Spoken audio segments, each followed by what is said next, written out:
Good morning students. अपनी previous classes में हम लोगों ने चैप्टर 11 स्टार्ट किया था, light, sound and force. Light के बारे में बताया था मैंने आपको। लाइट हमेशा स्ट्रेट लाइन में ट्रेवल करती है, और जब लाइट के रास्ते में in the way of light अगर कोई सामान आ जाता है या लाइट ब्लॉक हो जाती है तो उस चीज़ से शेडो बनती है। और शेडो जो है वो अलग अलग तरह की होती हैं, कभी लंबी, कभी छोटी और कभी फिर से लंबी। तो इसके लिए रीज़न मैंने बताया था आपको कि अगर लाइट और ऑब्जेक्ट एकदम नज़दीक में होते हैं तो शेडो बड़ी बनती है, और अगर ऑब्जेक्ट से लाइट जो है दूर होती है तो इमेज छोटी बनती है। ठीक है। इसके बाद मैंने आपको इक्लिप्सेस बताए थे, solar Eclipse and lunar Eclipse. Solar Eclipse में जब मून आ जाता है अर्थ और सन के बीच में तो मून की शेडो पड़ती है अर्थ के ऊपर, जो सन की लाइट है वो रुक जाती है, तो थोड़े पोर्शन में सोलर इक्लिप्स हो जाता है। एंड जब सन और मून के बीच में अर्थ आ जाती है तो अर्थ की शेडो पूरे मून पर पड़ती है और मून दिखाई नहीं देता है, तो लूनर इक्लिप्स होता है ना। आज कंटिन्यू करेंगे हम इसको आगे। Next heading is sound. We hear a variety of sounds every day. हम इधर उधर बहुत तरह हम लोग हर रोज़ अलग अलग तरह की साउंड्स सुनते हैं। The sounds of birds, animals, doorbells, horns और व्हीकल्स। जैसे जो बर्ड्स के चर्पिंग की आवाज़ होती है, जो चिड़िया चहचहाती हैं, या एनिमल्स की आवाज़ होती हैं, डोर बेल्स हैं, हॉर्न्स ऑफ व्हीकल्स यानी जो तरह तरह के व्हीकल्स रोड पे होते हैं उनके हॉर्न्स की आवाज़, मोबाइल फ़ोन्स में तरह तरह के नोटिफिकेशंस की आवाज़, है ना। बहुत तरह की आवाज़ें हम लोग पूरे दिन सुनते हैं। Etcetera are some of day to day sounds we hear, कि ये कुछ ऐसी साउंड्स हैं जिनको हम डे टू डे मतलब हर दिन सुनते हैं। Some sounds are pleasant to hear whereas some are unpleasant. कुछ साउंड्स प्लीजेंट मीन्स सुनने में अच्छी लगती हैं, जैसे कोई सॉफ्ट म्यूज़िक होता है या कोई अच्छा सा कोई सॉन्ग कोई गा रहा होता है, अगर मेलोडियस आवाज़ में, मेलोडियस समझते हैं, जो मीठी आवाज़ होती है उसको सुनने में अच्छा लगता है, तो कोई सॉन्ग है, कोई म्यूज़िक है, ये सब जो आवाज़ें हैं वो प्लीजेंट लगती हैं हमें। लेकिन कुछ आवाज़ें होती हैं whereas some are unpleasant, यानी कुछ आवाज़ें ऐसी होती हैं जो कि अनप्लीजेंट होती हैं, यानी अच्छी नहीं होती हैं। ठीक। तो loud and unpleasant sounds are called noise. तो जो तेज़ आवाज़ होती हैं और जो अनप्लीजेंट होती हैं मतलब हमें अच्छी नहीं लगती हैं, उनको कहा जाता है नॉइज़। ठीक है। साउंड और नॉइज़ में अंतर पता चल रहा है। साउंड का मतलब कोई भी आवाज़, एंड नॉइज़ का मतलब जो आवाज़ अच्छी नहीं लगती है वो होती है noise. We get disturb by noise. Noise अगर होती है तो हम लोग डिस्टर्ब होते हैं, हम किसी भी काम को फुल कंसंट्रेशन के साथ नहीं कर सकते हैं। दे इरिटेट अस। ये आवाज़ें हमें परेशान करती हैं, जो शोर होता है वो हमें परेशान करता है। And can damage our ear drums, और ये हमारे ईयर ड्रम्स को भी नुकसान पहुंचाता है।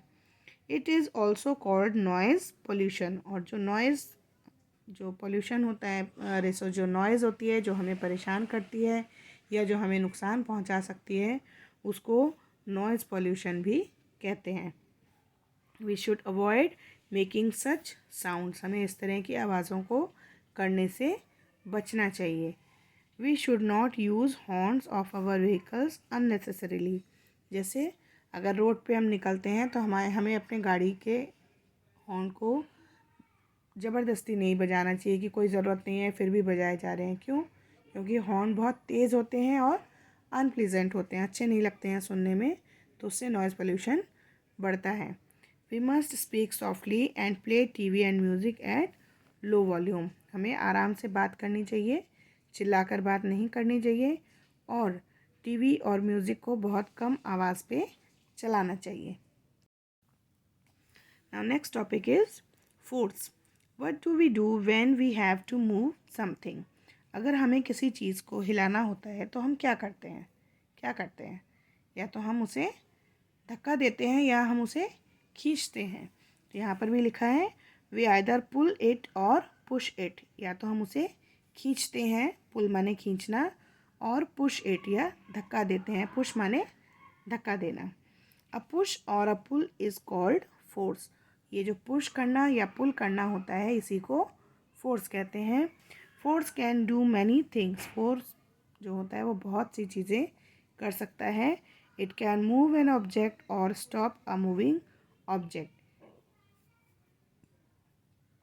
ये किसी चीज़ को अपनी जगह से हिला भी सकता है, एंड और स्टॉप अ मूविंग ऑब्जेक्ट, और किसी हिलती हुई चीज़ को रोक भी सकता है। It can also change the shape of an object. और फोर्स की हेल्प से हम किसी चीज़ का शेप भी चेंज कर सकते हैं। ठीक, तो फोर्स बहुत सी चीज़ें में कर सकता है। इसमें क्या क्या है कि फोर्स किसी चीज़ को मूव कर सकता है, किसी मूविंग चीज़ को यानी किसी चलती हुई चीज़ को, हिलती हुई चीज़ को रोक भी सकता है, और किसी चीज़ की शेप को चेंज भी कर सकता है। When force moves things work it said to be done. जब फोर्स जो है वो चीज़ों को अपनी जगह से दूसरी जगह हिलाता है या रोकता है, work is said to be done, तो कहा जाता है कि वर्क हो गया, है ना, कोई काम हो गया। When an object move on the other object, और जब कोई सामान, कोई ऑब्जेक्ट किसी दूसरे ऑब्जेक्ट के ऊपर मूव करता है, a special type of force develops between them, तो उन दोनों चीज़ों के बीच में एक स्पेशल तरह का फोर्स जो है वो आ जाता है। The force is called friction. जो उन दोनों चीज़ों के बीच में फोर्स आता है उसे बोलते हैं friction. Friction slows down the movements. अब जब फ्रिक्शन आती है या किन्हीं दो चीज़ों के बीच में फ्रिक्शन होती है, तो स्पीड जो है वो, जो उनका मूवमेंट होता है वो स्लोज डाउन मीन्स धीरे हो जाता है। जैसे अगर हम अपने हाथ को ऐसे ही हिलाएंगे तो वो तेज़ हिलेगा, लेकिन अगर हम उसी स्पीड को अपने दूसरे हाथ पे लगा के हिलाएंगे, टच करके, एक हाथ से दूसरे हाथ को टच करके अगर हम हिलाएंगे, तो जो है उसकी स्पीड धीरे हो जाएगी। क्यों? क्योंकि वो दूसरे सरफेस के साथ रगड़ रहा है ना। तो आज यहीं तक हम लोग करेंगे, इसके आगे हम लोग नेक्स्ट क्लास में करेंगे। ठीक है, इतने चैप्टर की रीडिंग करेंगे आप लोग, और जो लाइन समझ में नहीं आएगी वो क्लास में मुझसे पूछेंगे। ओके।